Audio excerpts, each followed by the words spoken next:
So guys, I think that it would be easiest if we all just went ahead and decided together that the best hour of television that ever happened last night on Scoobynatural, aka the crossover of Scooby-Doo and Supernatural. Scooby-Doo being that thing from your childhood that gives you nice warm and fuzzies inside whenever you think about it, and Supernatural being that thing that's not so much from your childhood that gives you a different kind of warm and fuzzies. Right, Dean? Yeah. Anyways, to get back on topic. Whenever they said that they were going to be making this, I was kind of like, I don't know how I feel about, like, cartoons being enveloped into this supernatural world. It's kind of grown up. Like, ew, what Rule 34 business is going to come out of this? But then I was like, okay, whatever. If Misha's into it, then I'm into it. So I started watching last night, and whenever this big stuffed dinosaur comes out, I'm like, oh, weird. Okay. Kind of reminds me of that one episode where there was that teddy bear that shot himself in the head because he was having an existential crisis. The one with the wishing well that everybody laughed their asses off at. So I was kind of like, okay, well, things have to be going only up from here. And then whenever Dean got the TV, I was kind of like, you know what? I'm pretty sure in the 13 seasons that I've been watching this show that I've never seen anybody give them a present. So treat yourself, Dean. Treat yourself. You deserve that TV. And then they ride back to the bunker, blah, blah, blah. They end up in Scooby-Doo. And I was like, whoa! And I really didn't like the whole meta conversation that Dean and Sam had about being cartoons. I was like, yeah, I mean, they got over that really fast. Like, you became a cartoon. Like, a little bit different than, I don't know, being attacked by ghosts or the apocalypse, or maybe it's not that different. I don't know. Where does it end? But anyways, it was okay. I mean, Sam looked just like Sam, and then Dean was like this extra chiseled guy that I was kind of like, I don't know if this is a joke, like if he's supposed to look like Jensen, or if we're just gonna go ahead and make fun of how handsome and Greek godlike he is. So whatever. Anyways, they're in this cartoon now, and then they get to the Scooby Gang, and that's whenever everybody's like, oh damn, I love Scooby-Doo, because everybody watched Scooby-Doo as a kid. We loved it. We loved the mystery. We loved everything about it.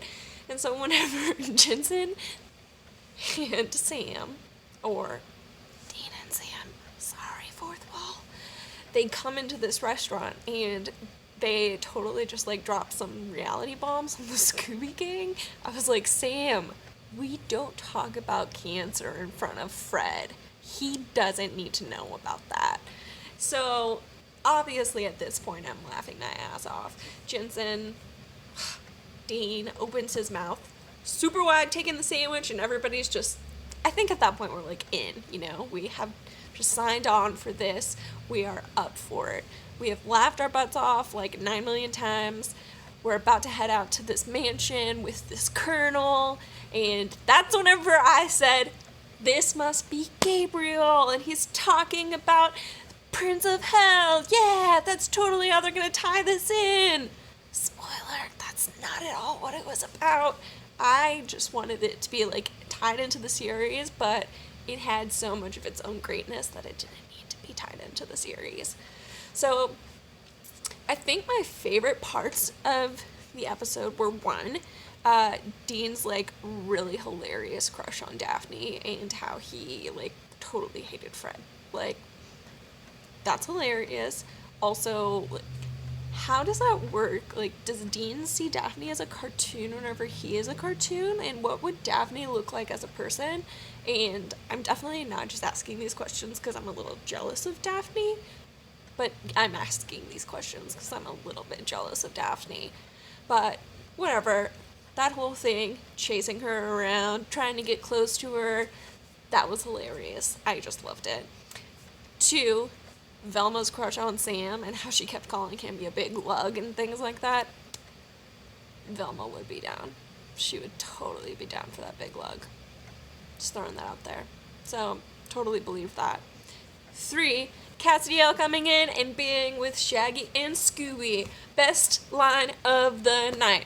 Castiel is paired up with Scooby and Shaggy, and he says, I used to lead armies, and now I'm paired up with a shaggy Philistine and a talking dog.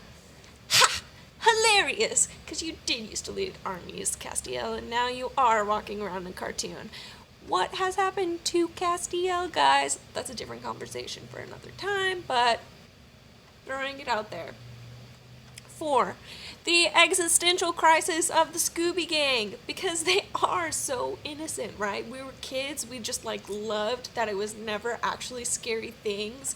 We just wanted it to be that bad guy blowing up some, I don't know, rock salt on a string. I don't even remember what actually happened in those shows. I just remember being really thrilled as a child to just figure it out with the gang, and whenever the clues would add up for me before they added up for Velma, I was yeah, Velma, I got this. You don't even know yet. But I was super pumped to watch that happen again. And whenever they were all talking and they're I could have been saving the world instead of catching bad realtors, and you're oh man, a little bit different priorities whenever you're a kid than whenever you're an adult. And maybe that's why we watch Supernatural as an adult, because it's man, these things are real. They're really important. We want to watch how people take those down. Not real, maybe. So maybe it's kind of the same. But anyways, the show fleshing that out was so great. I loved that. And I think in general, just how well the characters were actually themselves inside of Scooby-Doo was probably the thing that redeemed it the most for me. I guess I just expected them to PG down Supernatural to where it fit inside of Scooby-Doo, which just isn't what I watched that show for. But they didn't, and I think that's what created this delicious harmony of your childhood and the people that you watch every week.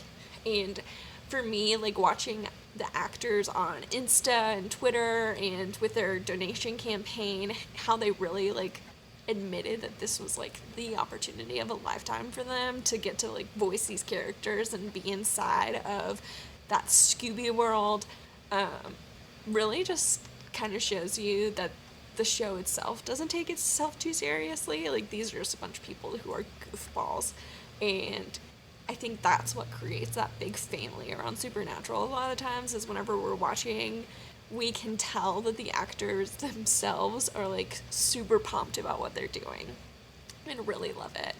And I think that any time that we get to see that really evidently, we did on the Scooby crossover last night, we're kind of sold on them as people and on the show.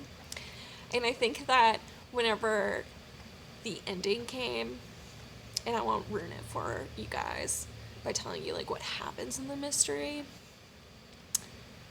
but that ending where Dean is wearing that ascot and he finally gets to say Scooby-Dooby-Doo, I won't ruin it for you because I cannot say that in the way Scooby does. But I think that was pretty much everything I've been waiting for my entire life. I'm going to go ahead and say it. That's probably what I've been waiting for my entire life, because I've been running on this high all day, and I'm 99% sure it's left over from Scoobynatural.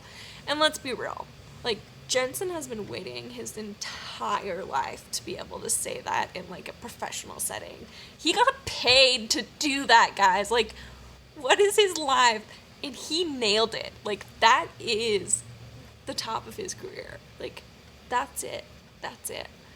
So I just gotta say, A+ to that episode. You guys let me know what you think. If you have anything else you want to add in there. There's a couple of Destiel ship slips in there. Just let me know if you guys noticed them.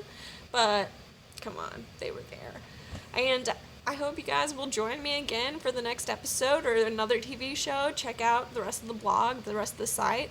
And let's just, keep in touch with the Scooby Gang and also with Misha and Jensen and Jared this week, and see if we can just go ahead and praise them for the Scoobynatural episode.